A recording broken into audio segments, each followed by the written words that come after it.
Prestige groupie. We're sitting over here on Lake Tarpon, about 5 minutes from my house. Just wanted to let you guys know that we put this video together to thank all you other Prestige groupies, John, Doug, Robert, and Senior. Thanks again. And we tried to put this together so you can see how our little Prestige 427 app applied into our Ford. So let's take a look at it. Just for review, let's talk about my build choice in this section, as well as let me take the opportunity to thank my friend, partner in crime, and master fabricator, not the masturbator, but the master fabricator, Barry Thompson. Without Barry, the build would never have happened. And I also want to thank my friend, Fred Burchard, for handling the camera on this video. Some history about this build is this truck started out as a 1994 Ford Ranger Splash. It originally had a 4-cylinder, and when I got it, it had a slight blown head gasket, which the owner couldn't figure out. So that's why it sat for 2 or 3 years, and it was a real low mileage vehicle.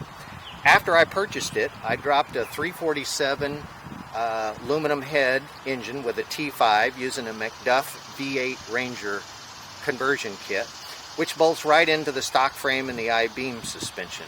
I drove it for a couple of years and it was fun until I wore the motor out and it was time to repower. And that's when enter Doug Aiken, my motor guru. In my quest for repower, I met Doug over the phone, who was by far shared the most knowledge and the greatest advice on my quest for the need for speed. And as you know, I'm lucky enough to further make the connection with John, thank you very much, about procuring the Prestige 550 app at a reasonable price. So let's go through the build and how Barry and I made the Prestige app feel right at home. Starting at the rear, and we'll work our way up front. From the rear, you can see that we badged it with a Boss 427 decal. Just below, you may notice that the rear step bumper has been put in with a filler panel. The tailgate has a small, refined rear spoiler. Well, all Rangers had a side saddle gas tank, so Barry removed that, and we've got our center tank here that he built his filler door. Keeps it nice and clean so that I can put plenty of load on there. By the way, this truck is a daily driver, and so we're going to actually call it a Pro Daily, and it's an accurate description, and keeps the bed open so we can put all our stuff in. Now this door, Prestige could take some credit for it. Doug, in one of your videos, what you said, one of the most common problems is wiring. So with that in mind, Barry and myself decided to remove the hacked up wiring harness that had many wires and plugs that went to nowhere, and replaced it with a painless wire kit. This gave us the opportunity to get the battery right back in here. Of course, we've got our handy little door that keeps that nice and covered there. And it's hidden right into the rear part of the thing. It gave us the opportunity to have Barry cleverly fabricate the battery hold down and incorporate it right here into the rear passenger wheel well, which you can't even see. And the access door, of course, is resting inside there. From here you can see some of the engineering of the rear axle. We're running a Ford 9-inch 488 using Caltrac traction bars, along with Nitto 325s that are about 12.5 inches wide. One thing I love about the configuration of the Ranger step side is that I didn't have to narrow the rear or move the spring perches inboard to clear the tires.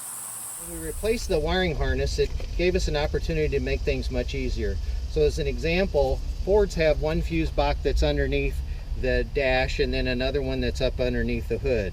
So what we did is this gave us an opportunity to just bring the fuse box all in one part right here.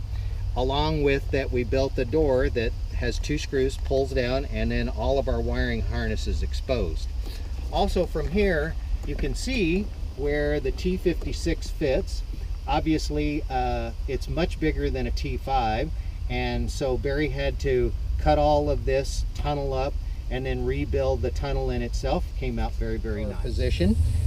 We've got our engine monitoring gauges that are over here, and then next we have our Speed Hut GPS. By the way, it's got a performance package in it where you can set it up to find out your eighth mile, your quarter mile, or 0 to 60. I haven't run it yet, but we're going to do that when it gets a little cooler. All right, so it's time to put our safety glasses on and race helmet, because we're about to move in to see the Prestige pavement Punisher section. To feed the 427 Prestige pump monster, I used an old school Cobra Jet hood from the 60s. I was able to procure an actual 427 emblem here. And I also added the Ford emblem because I didn't want people getting confused thinking that there was a GM 427 in there.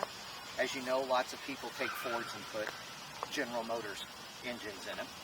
And notice that we have our black panel here that comes through. And what we did is we carried on that panel, which it matches right in here, all the way down through that as well. Okay, so lots of details. So let's start in the front. Doug, you were very helpful on planning heat exchange. That would be enough for the build and the recommendations. So I had Barry remove the radiator support, and then he moved the whole section 3 inches forward. So even though you can't see it, there's a very large 3-core radiator with 3500 CFM fan nicely tucked up underneath the radiator support. And of course, all the wiring that we had the opportunity to hide underneath all of this, but it's still easy to get to just by removing a few fasteners here and there. Doug, one thing I'll make mention is when you ship a turnkey engine, I'd recommend that you put high flow thermostats, because originally the one that was in there kept keeping it up a little bit warm, and so once we switched it over, that worked there. Also, you can see we incorporated the March Ultra package up here in the front, along with adding a few accent stripes here and there onto the valve cover. Very sectioned off the factory frame from here and came in and fabricated all of this new area. And what he did is he used Mustang 2 control arms. He used fully adjustable shocks and shock towers. He also took the rack and pinion and built that right in line with all of the tie rod ends for a nice tight steering. And then over here on this side, you'll see that not only did he do an engine mount on this, but he had to build this engine mount, which was quite the exception, so that we could have the engine mount as well as have the steering go through that on there. Pretty tricky.